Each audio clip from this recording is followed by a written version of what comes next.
주란의 집 뒷마당에서 나는 이상한 냄새는 모든 사건의 시작입니다.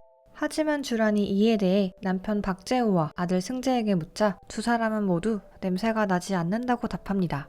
때문에 우울증, 신경쇠약을 앓고 있는 주란은 자신이 맡은 이상한 냄새가 진짜로 나는 냄새인지 천연비료 냄새를 악취로 착각하는 것인지 자신을 확신하지 못하는데요. 주란은 이후 옆집 해수의 말에 뒷마당에 악취가 난다는 것을 확신하게 되고 이내 뒷마당에서 시체를 발견합니다.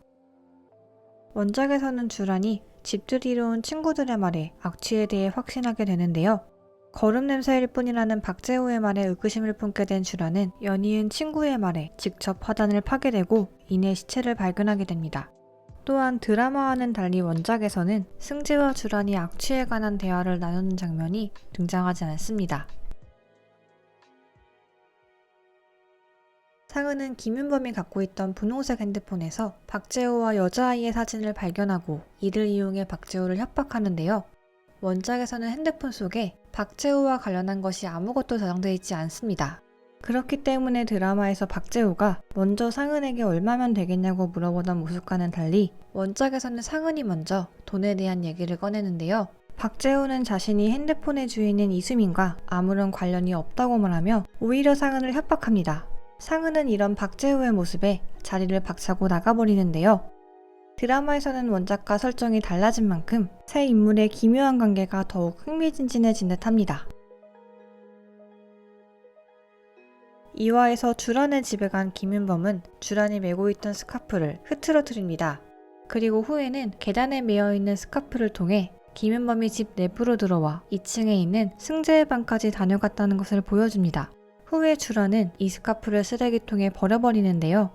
주란이 버린 이 스카프는 김윤범이 상은에게 선물한 스카프이기도 하죠. 또한 메인 포스터에 등장하는 아이템으로 드라마에서는 꽤 중요한 소재로 쓰이는 아이템인데요.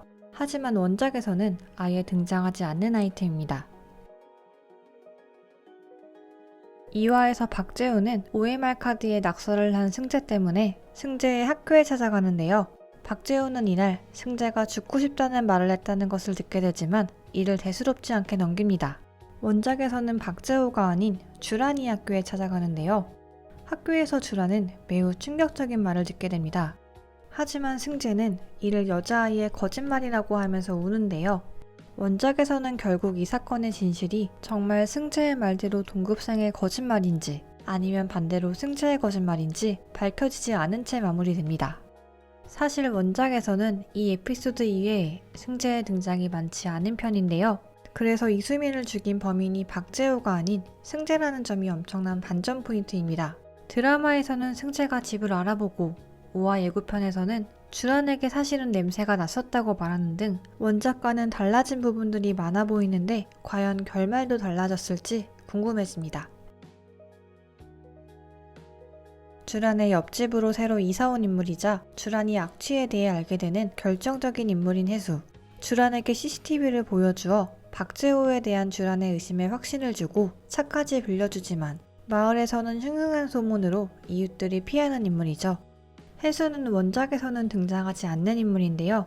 원작에서 주란의 옆집에는 변호사 은하, 가정부 미령이 살고 있습니다. 은하는 박재호가 나갔다는 것을 확신하기 위해 CCTV를 보여달라는 주란의 부탁을 거절하는데요. 하지만 원작 후반부에서는 주란에게 큰 도움이 되는 인물인 만큼 해수 역시 드라마에서 많은 역할을 할 듯 보입니다. 1화에서 주란과 승재에게 각각 허브티, 우유를 준 박재호가 어딘가를 다녀온 그날 밤, 주란은 김윤범의 꿈을 꿉니다. 거의 악몽에 가까운 꿈을 꾸고 주란은 소스라치게 놀라며 깨어나는데요. 원작에서 주란은 김윤범과 관계를 맺는 꿈을 꾸고 이 꿈을 계기로 김윤범의 죽음에 더욱 관심을 갖게 됩니다. 4화에서는 승재의 담임을 언니를 죽인 범인으로 오해한 주란이 그를 강목으로 가격하는 모습이 나왔는데요. 승재의 가족이 카멜리아에 이사를 온 곳은 이 사건이 원인이 된 것으로 보이며 아직도 주란이 언니의 죽음에 트라우마를 갖고 있는 것을 보여줍니다. 원작에서 주란은 윗집에 사는 부부가 언니의 죽음과 관련이 있다고 생각하는데요. 윗집 남자를 범인으로 확신한 주란이 시카를 두고 윗집으로 올라가고 결국 승재의 가족은 이로 인해 이사를 하게 됩니다. 2화에는 사고를 사러 갔던 상은이 음료수를 함께 구매하는 장면이 나오는데요. 상은은 구매한 음료수를 굳이 직접 뚜껑을 열어 김윤범에게 건넵니다. 아마도 이 음료수에는 수면제가 들어있었기 때문이겠죠. 원작에서는 상은이 집에서 김윤범에게 해독주스를 만들어주는데요. 이때 수면제를 타서 건넵니다. 3화에는 김윤범의 동생이 장례식장에 찾아왔다가 큰아버지 가족의 무심함을 질타하는 상은의 말들에 그냥 가버리는 모습이 나왔는데요. 원작에서는 큰아버지의 식구가 모두 장례식장에 오고 장례식장을 찾아온 경찰에게 상은을 의심해야 한다고 말합니다. 드라마에서 박재훈은 뒷마당에서 사람의 손을 발견했다는 주란의 말에 목장갑으로 장난을 치는데요. 원작에서는 쓰레기 같은 것이 있다는 말로 둘러댑니다. 또한 드라마에서는 주란과 박재호의 정확한 나이는 나오지 않는데요. 원작에서는 두 사람의 나이차가 10살이라는 설정으로 그려집니다. 원작에서 박재호는 언제나 주란을 불쌍하게 쳐다보며 미소를 지을 뿐 좀처럼 크게 웃는 모습을 드러내질 않는데 드라마에서는 그래도 주란에게 장난을 치기도 하는 모습이 나오는 등 원작과 비슷한 듯 하면서도 캐릭터 설정이 미세하게 달라진 듯 보입니다. 4화에는 주란과 상은이 함께 핸드폰의 주인인 이수민의 집을 찾아가는 모습이 나왔는데요. 혼자 이수민의 집으로 들어갔던 상은이 김윤범에 대한 트라우마로 인해 수민의 아버지에게 위협을 가하는 모습이 그려졌습니다. 원작에서는 상은 혼자 이수민의 행방을 찾아다니며 김윤범으로 인한 트라우마 역시 없기 때문에 수민의 집 역시 아무런 일 없이 무사히 다녀옵니다. 드라마에서는 주란이 약을 주기적으로 먹고 있다는 설정으로 나오는데요. 3화 후반부에서는 주란이 이 약을 쓰레기통에 버리는 모습이 나왔죠. 원작에서 주란은 약을 먹지 않습니다. 소설 중후반쯤 가서야 시어머니 손에 이끌려 병원에 가게 되는데요. 이때에도 약은 처방받지 않습니다. 오늘은 마당에 있는 집 드라마와 원작 소설을 비교해 보았는데요.